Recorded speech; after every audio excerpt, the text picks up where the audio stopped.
Thomas Sterling's life looked perfect from the outside. At 45 years old, he had everything most people could only dream of. His tech company, Sterling Innovations, was worth billions of dollars, making him one of the richest men in Silicon Valley. Every morning, he would wake up in his huge mansion next to his beautiful wife, Sarah, who had been by his side for 15 years. Their morning routine never changed. Sarah would make his favorite breakfast, perfectly poached eggs on toast with freshly squeezed orange juice. Thomas would read the business news on his tablet while Sarah tended to her indoor garden, filling their breakfast room with the sweet smell of flowers. They looked like the perfect couple from a magazine cover. But lately, something felt different. Thomas couldn't explain it, but he felt restless. His company was doing great, launching new products that changed how people lived and worked. Yet success didn't excite him like it used to. Even his time with Sarah felt comfortable but boring. They'd hardly talked anymore, except about charity events or dinner parties they had to attend.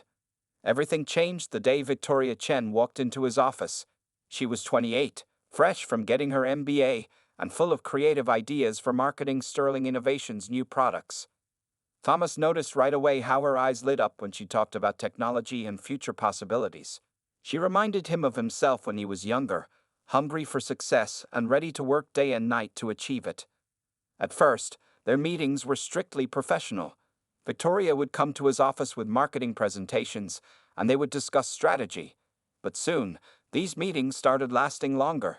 They would order dinner to the office, talking about everything from childhood dreams to their favorite movies.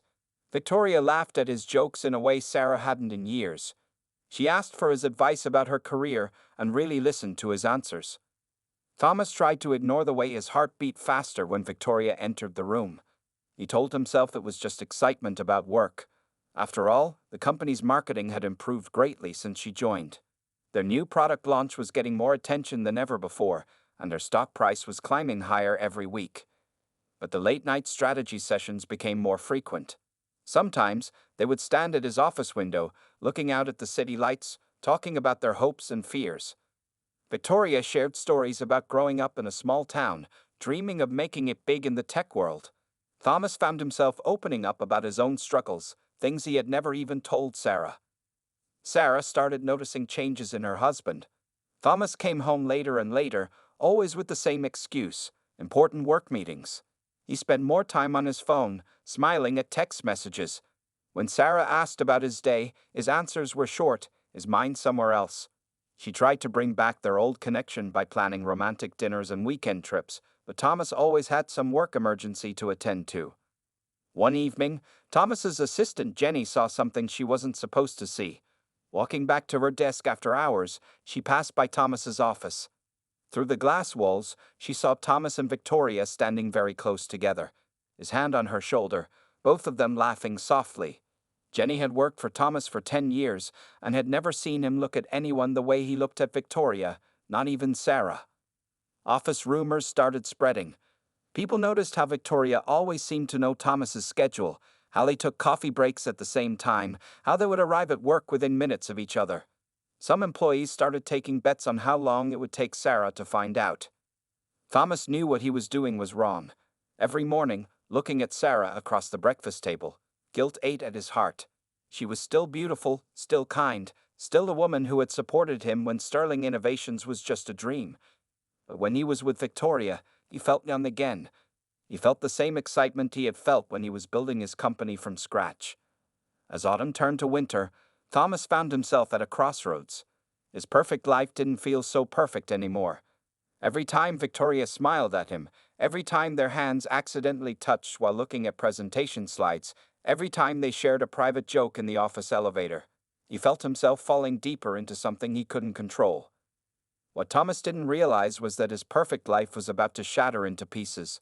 The choices he was making, the lines he was crossing, would soon change not just his life, but the lives of everyone around him. The comfortable world he had built over 15 years was balanced on the edge of a cliff, and he was the one about to push it over. The day Thomas Sterling decided to end his marriage started like any other. Sarah had made his breakfast as usual, but this time he couldn't eat. His stomach was in knots. The weight of the small USB drive in his pocket felt like a ton of bricks. On it were emails between him and Victoria, hundreds of them, filled with words that no married man should write to another woman. Thomas didn't know that Jenny, his assistant, had seen these emails. Worried about her boss and feeling loyal to Sarah after all these years, Jenny had copied them. She was struggling with what to do with this information. The emails sat in her drawer like a ticking time bomb. That morning, Thomas had a plan. He would talk to Sarah after work, explain things calmly, and ask for a divorce. He had rehearsed the words in his head 100 times. But plans don't always work out the way we expect them to. Around lunchtime, Sarah received a strange envelope at their house. Inside was a printed copy of all the emails, sent anonymously. Her hands shook as she read message after message. There were lunch dates, secret meetings, and intimate conversations between her husband and Victoria. The last email was from just yesterday, Thomas telling Victoria he was going to leave Sarah. Sarah's world crumbled as she sat in their perfect kitchen, surrounded by the flowers she had carefully grown. 15 years of marriage, laid bare in black and white. She read about how Thomas felt alive again with Victoria, how he couldn't wait to start a new life. Her tears fell on the papers, smudging the ink. When Thomas came home that evening, ready to have his practice conversation, he found Sarah sitting in the dark living room. The printed emails were spread out on the coffee table in front of her. One look at her face told him everything he needed to know. "Were you even going to tell me the truth?" Sarah's voice was barely a whisper. "Or were you just going to give me some story about growing apart?" Thomas stood frozen in the doorway. This wasn't how it was supposed to happen. He had wanted to break it to her gently, to explain things his way. Now all his careful plans were ruined.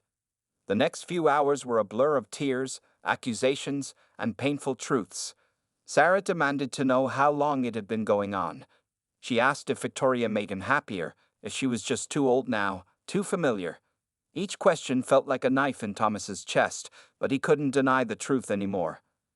"I want a divorce," he finally said, the words hanging heavy in the air between them. The news spread through Silicon Valley like wildfire. The next morning, Sterling Innovation's stock dropped 15% as investors worried about how the scandal would affect the company. Business news channels ran the story nonstop. Tech billionaire leaves wife for young employee. Victoria faced her own challenges at the office. Female employees who used to be friendly now turned away when they saw her coming. Male executives made comments behind her back about how she had slept her way to the top. Her dream job had turned into a nightmare. Sarah packed her bags that same night.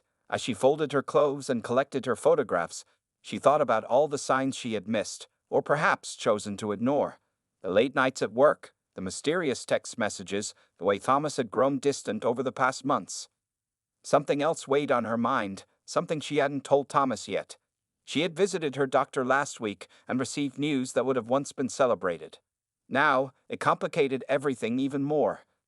The media camped outside their mansion for days. Photographers tried to catch Sarah leaving or Victoria arriving. Thomas's phone wouldn't stop ringing with calls from reporters, business partners, and concerned friends. His perfect image was shattered, replaced by headlines calling him a cheater and a midlife crisis cliché. 6 months later, Thomas and Victoria got married in a private ceremony in Hawaii. The photos showed them looking happy, but there was a shadow over their joy. Thomas's children from his previous marriage refused to attend. Most of his old friends sided with Sarah. Even his own mother told him he had made the biggest mistake of his life. What Thomas didn't know was that Sarah had left with more than just her belongings. She carried a secret that would change everything, one that wouldn't stay hidden forever. As she started her new life far away from Silicon Valley, she made a decision to protect not just herself, but the unexpected future growing inside her. The wedding of Thomas Sterling and Victoria Chen made headlines across the country. They chose the most expensive resort in Hawaii, where palm trees swayed in the warm breeze and waves crashed against white sandy beaches. Victoria wore a designer dress that cost more than what most people earned in a year. Thomas beamed with pride as he showed off his young, beautiful bride to the select few guests who had agreed to attend. But even on this perfect day, Thomas couldn't shake off a strange feeling of emptiness. The faces he had known for decades weren't there. His best friend from college had declined the invitation. His sister sent a short message saying she couldn't support his choices. The wedding photos showed plenty of smiles, but most of the people in them were Victoria's friends and family. Meanwhile, across the country, Sarah sat in a doctor's office in Boston, her hands resting on her growing belly. The doctor moved the ultrasound wand across her stomach, and the screen showed something that made both of them pause in amazement. "Miss Sterling," the doctor said, "I'm seeing 4 distinct heartbeats. You're carrying quadruplets." Sarah's world, which had already turned upside down, spun again. One baby had seemed overwhelming enough when she first found out. Now she was carrying 4. The doctor pointed out each tiny shape on the screen, explaining how rare natural quadruplets were. That evening, Sarah sat in her new apartment, surrounded by moving boxes, and made the biggest decision of her life. She would not tell Thomas about the babies. Her hand shook as she signed the final divorce papers, leaving the space about pregnancy blank. These children would be hers alone, away from the media circus that surrounded Thomas and his new wife. Back in Silicon Valley, Victoria threw herself into her new role as Mrs. Sterling. She redecorated the mansion, replacing Sarah's carefully tended flowers with modern art installations. She organized fancy dinner parties for young tech entrepreneurs, making the Sterling home the new hot spot for networking in Silicon Valley. Thomas watched his new wife charm their guests, but sometimes caught himself looking for Sarah's quiet smile in the crowd. He would quickly push these thoughts away, focusing instead on Victoria's youth and energy. They traveled the world, posting pictures from Paris, Tokyo, and Dubai on social media. From the outside, they looked like the perfect couple. In Boston, Sarah's life took a very different turn. Her doctor put her on bed rest early in the pregnancy due to the high risks of carrying quadruplets. She used this time to plan and prepare. The small inheritance from her grandmother, which she had never touched during her wealthy years with Thomas, now went into buying a modest house in a quiet suburb. She made friends with her neighbors, telling them she was a widow moving to start fresh. They brought her home-cooked meals and helped her set up the nursery, which took up 2 rooms to fit 4 cribs. These people knew nothing about her past life as Mrs. Thomas Sterling, and she wanted to keep it that way. The months passed quickly. Victoria started feeling the pressure of being married to a famous billionaire. Gossip websites analyzed everything she wore, questioning if she was spending too much of Thomas's money. Young male employees at Sterling Innovations still flirted with her, not taking her seriously as the boss's wife. She found herself missing her old job, where people respected her for her work, not her marriage. Thomas buried himself in his company, launching new products and making even more money. But late at night, when Victoria was asleep, he would sometimes Google Sarah's name, wondering where she had gone. He never found anything. It was like she had disappeared completely. What he didn't know was that Sarah was creating a new life, letter by letter. She legally changed back to her maiden name, Walker. She found a job she could do from home as a virtual assistant, working around her pregnancy. And most importantly, she prepared herself to be a single mother to 4 babies. The day Sarah went into labor, snow was falling gently outside her Boston hospital window. As she was rushed into the delivery room, she thought about how different this was from what she had once imagined. There was no Thomas holding her hand, no excited grandparents in the waiting room. Instead, her new friends from her prenatal yoga class paced the hospital corridors, ready to welcome not 1, but 4 new lives into the world. The babies were about to arrive, and with them, a whole new chapter would begin, one that would eventually lead to an unexpected reunion that nobody could have predicted. 5 years passed like pages turning in a book. In Boston, Sarah Walker's life revolved around her quadruplets. 3 identical boys and 1 girl, all with their father's striking green eyes and distinctive cleft chin.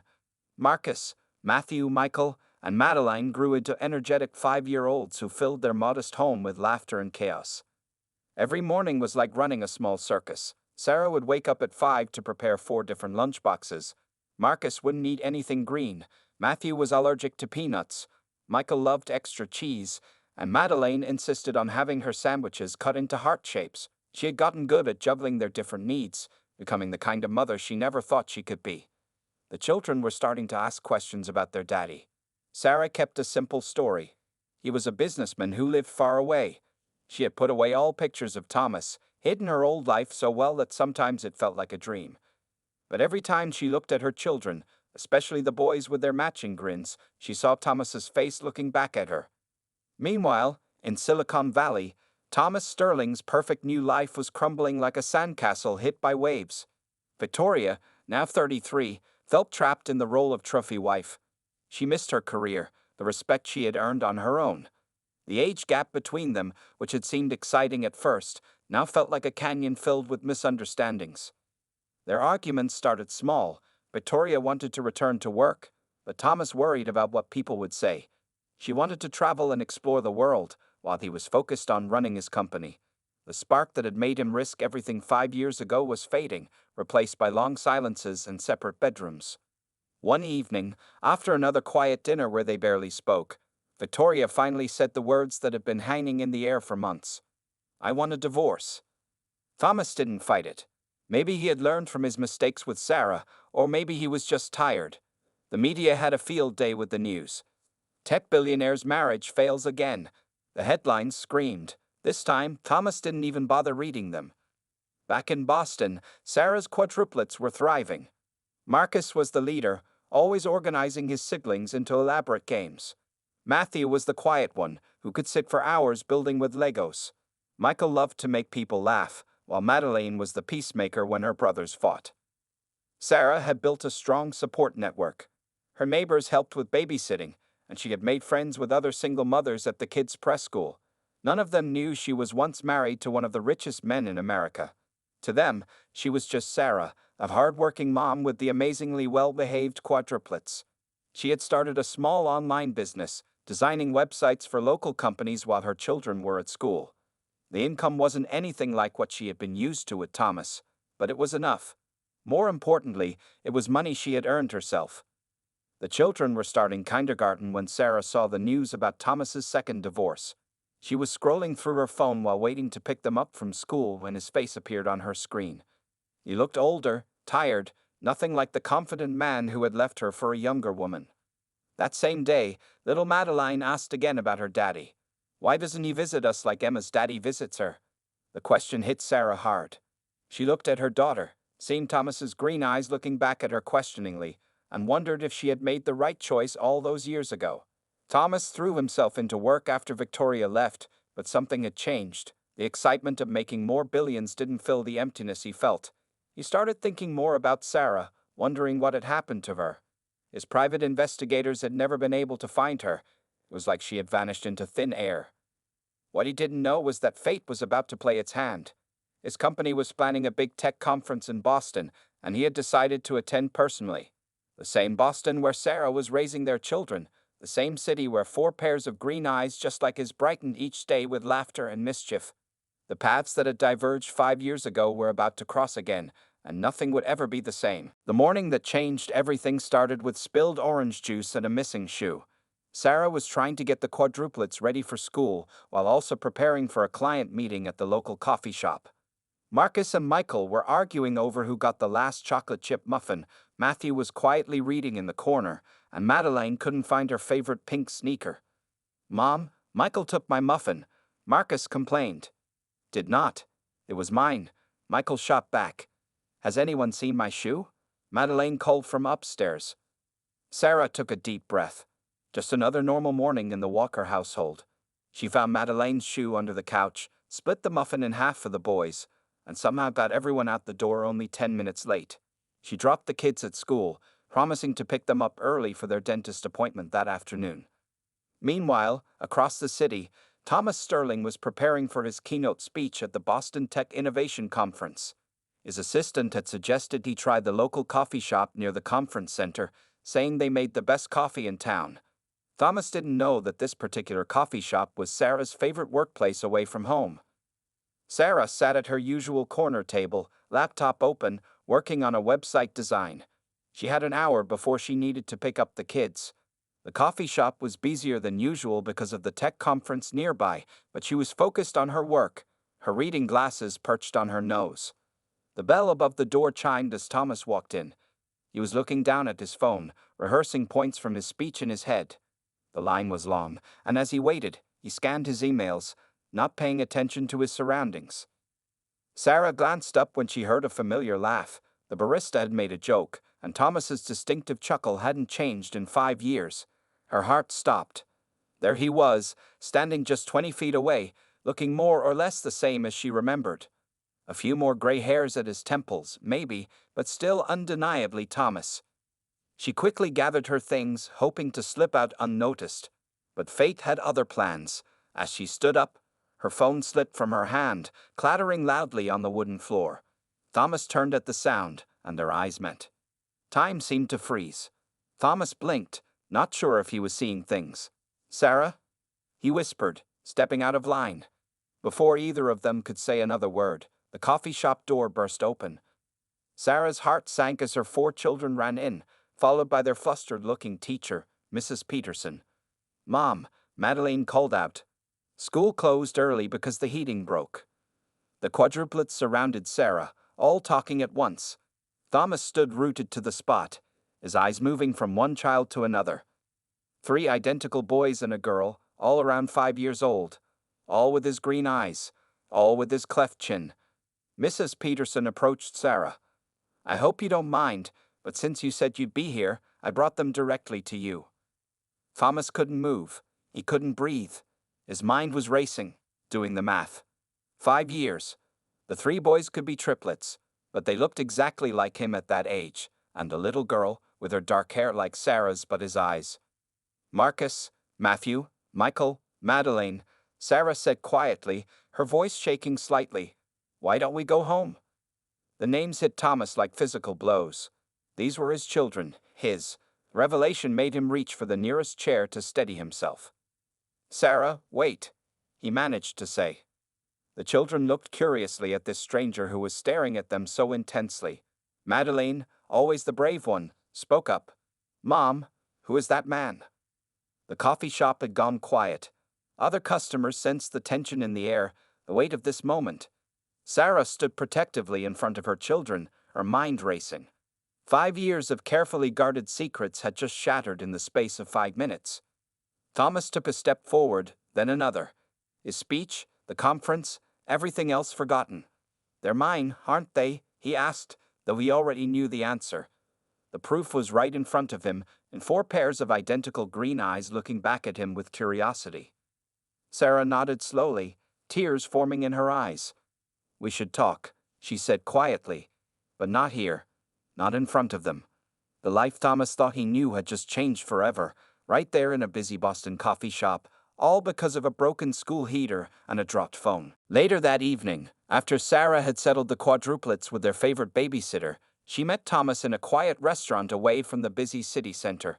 The place was nearly empty, perfect for the difficult conversation they needed to have. Thomas was already there when she arrived, sitting at a corner table, his untouched glass of water showing rings of condensation on the tablecloth. "Why didn't you tell me?" Those were his first words as Sarah sat down. His voice wasn't angry, just hurt and confused. "They're my children, Sarah. 5 years. I've missed 5 years of their lives." Sarah took a deep breath, gathering her thoughts. "I found out I was pregnant the week before I discovered your affair with Victoria," she said quietly. "I had planned a special dinner to tell you. Then I got those emails, and everything fell apart."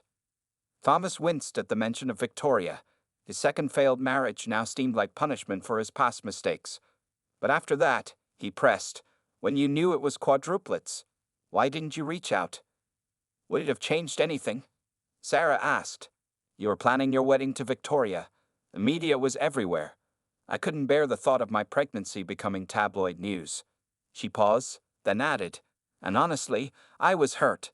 So hurt that I couldn't stand the idea of sharing them with you." The waiter came to take their orders, but neither was interested in food. Thomas couldn't stop thinking about the children he had seen in the coffee shop. "Tell me about them," he said softly. Sarah's face softened as she talked about their children. "Marcus is the leader," she began. "He always makes sure everyone has their snacks at playground time. Matthew is our quiet genius. He's already reading at a 3rd grade level. Michael is the funny one, always making up silly songs. And Madeleine," she smiled, "Madeleine is the peacekeeper. When her brothers fight, she's the one who makes them apologize." Thomas listened, his heart aching for all the moments he had missed. First words, first steps, first days of school. "They're beautiful," he said, his voice cracking. "They're perfect. And you've done this all alone?" Sarah nodded. "I had help. My neighbors, other school moms. I built a new life here. The kids are happy." She hesitated before adding, They do ask about their father sometimes. What do you tell them? Thomas asked, dreading the answer. That he's a businessman who lives far away, Sarah replied. I'd never said anything bad about you, Thomas. I couldn't. Every time I look at them, I see you in their faces. Thomas put his head in his hands.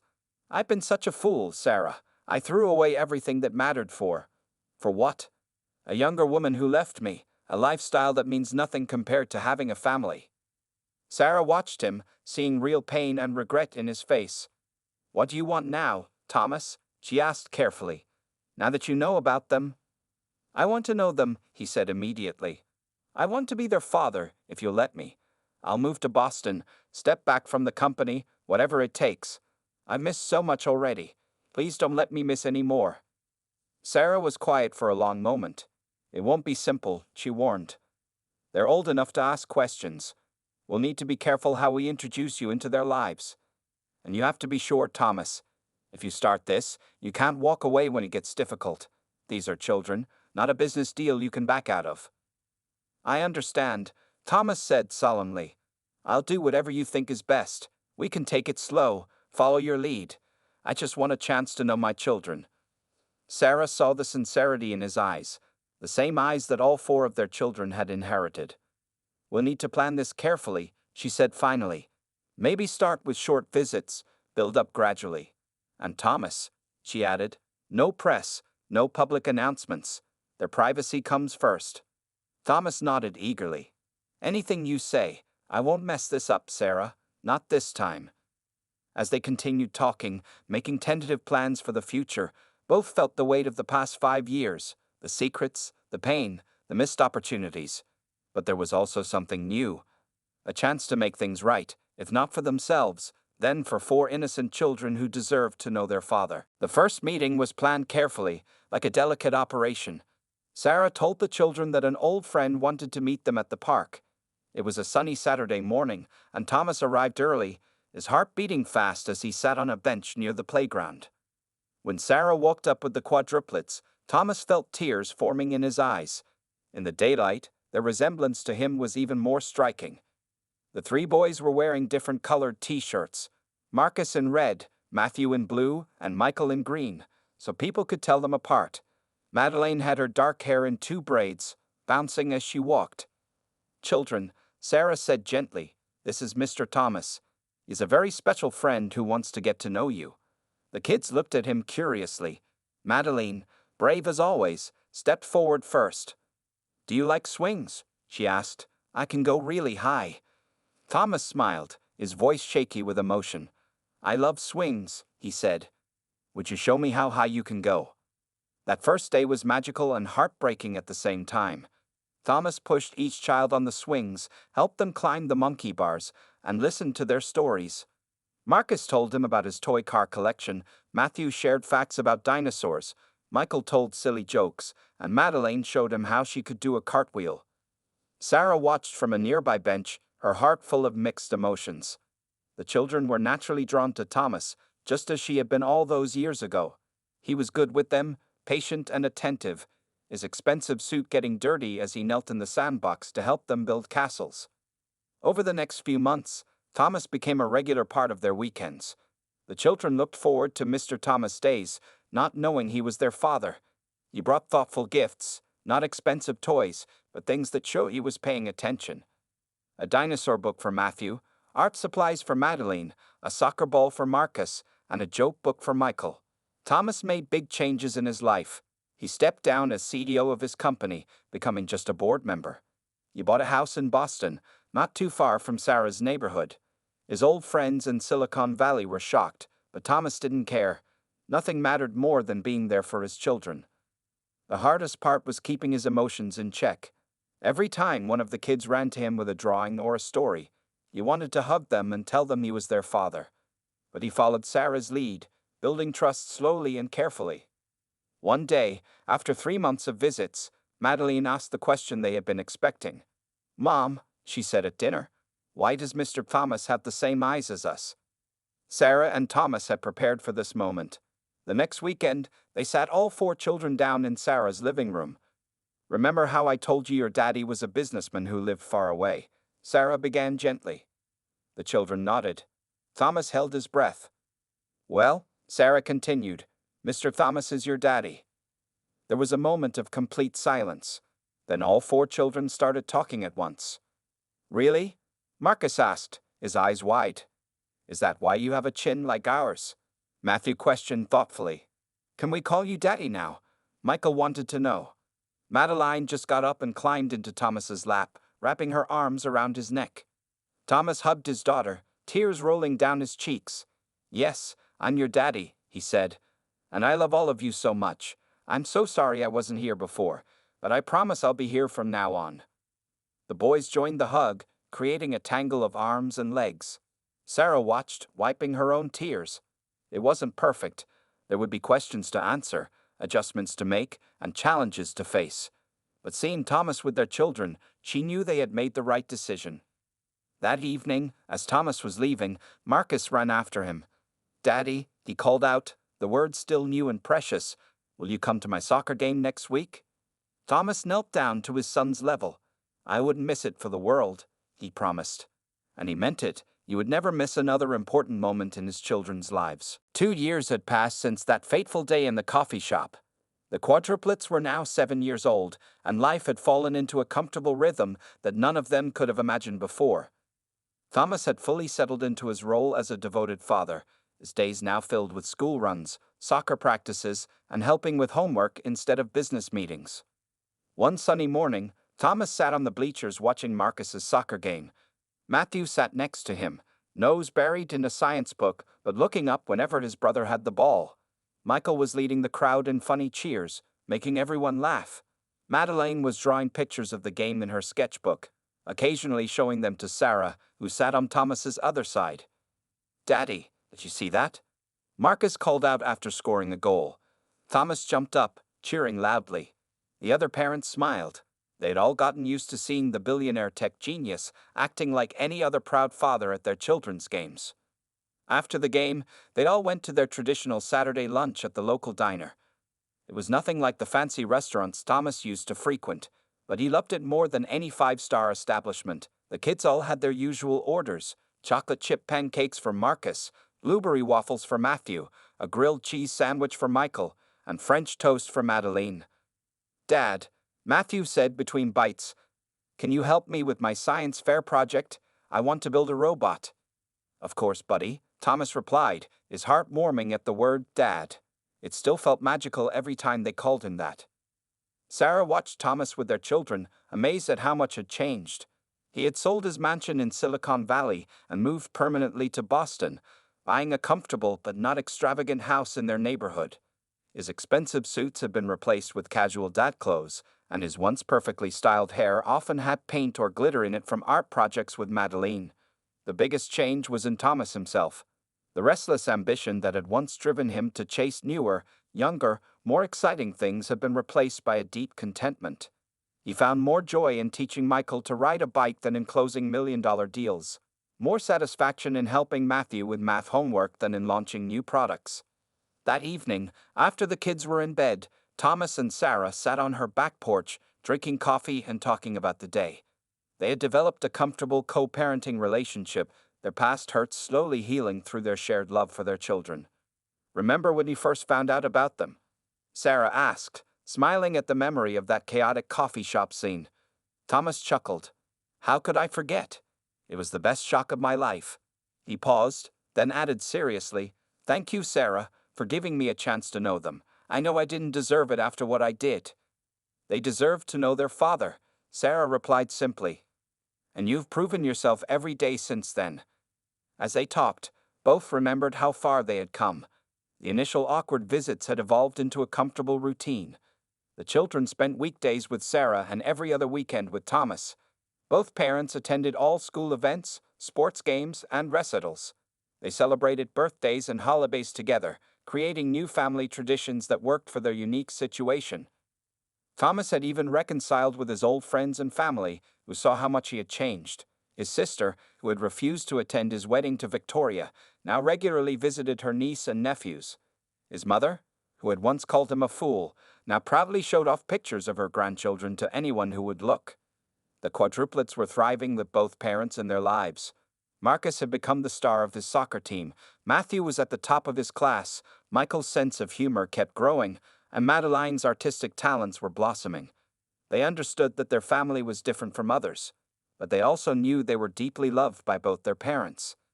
As the sun set over their quiet Boston neighborhood, Thomas looked at Sarah and smiled. "You know," he said, "losing everything I had back then led me to everything I really needed." Sarah nodded, understanding perfectly. Sometimes life's biggest mistakes could lead to its greatest blessings. Their story hadn't ended the way either of them had originally planned, but it had ended up exactly where it needed to be. The quadruplets slept peacefully upstairs, 4 hearts beating in sync, while their parents sat contentedly below, watching the stars come out. It wasn't a conventional happy ending, but it was theirs, and it was perfect in its own way.